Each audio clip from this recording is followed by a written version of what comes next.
I'm Morgan Gable, Policy Analyst in Home and Community-Based Services here at ASA. Last week, I had the opportunity to travel to Atlanta for the National Association of States United for Aging and Disabilities, NASHUAD's, Home and Community-Based Services Conference. What did I learn? A lot. The first session that I attended was by CMS staff on the Money Follows the Person MFP program. Currently, 29 states and DC are involved in this program, but many others are expected to join after the extensions provided by the passage of the Affordable Care Act. CMS staff stated that 8,000 people have transitioned out of institutions and back into the community since the program's inception. By 2013, they are shooting for a total of 23,000 people. Representatives from the Georgia and Maryland MFP programs discussed their successes and their challenges with the program thus far. Georgia uses a housing specialist to help with the transition process and has found this to be very effective. Maryland discussed their use of a bridge subsidy that has helped them deal with waiting list problems for affordable housing in the state. Mark Gold of the Texas MFP program gave an excellent presentation on how Texas works with the program. They began their state version of the MFP program in 2001 and have transitioned more than 21,000 individuals since starting the program.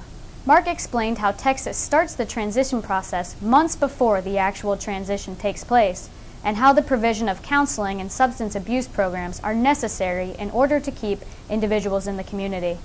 Texas is leading the way in terms of the MFP program, and Gold enthusiastically encouraged any states that had questions on MFP to contact him.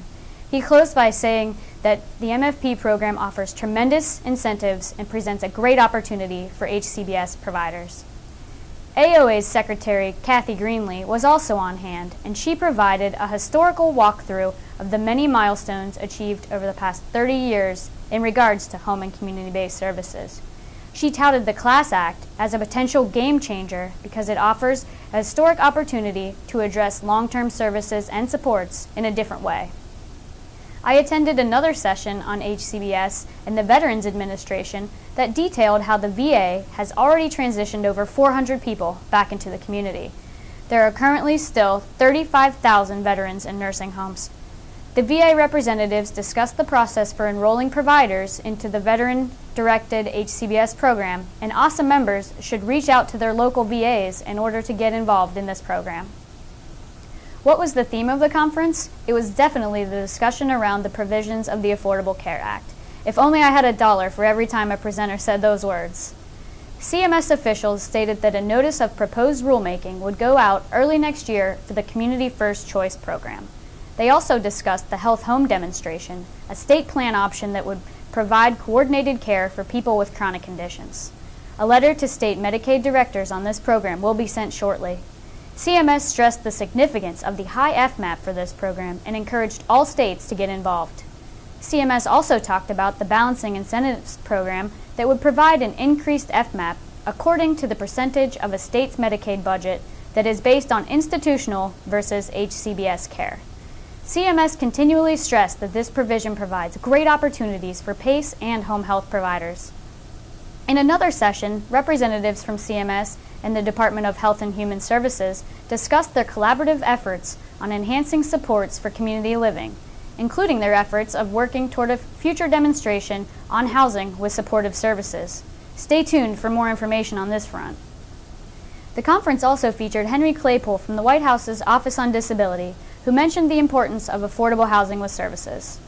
Melanie Bella, director of the newly created Federal Coordinated Healthcare Office, discussed how her department will be focused on improving care and access to healthcare services for the dual-eligible population.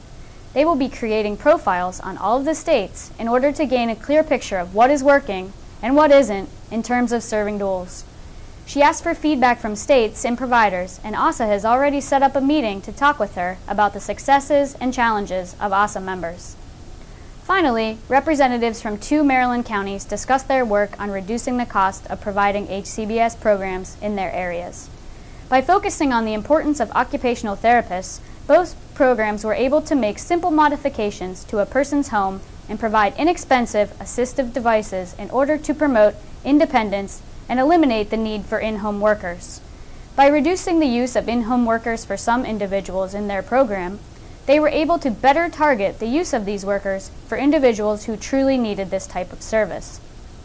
I could go on and on about this great conference, but I'm sure that you have other things to do.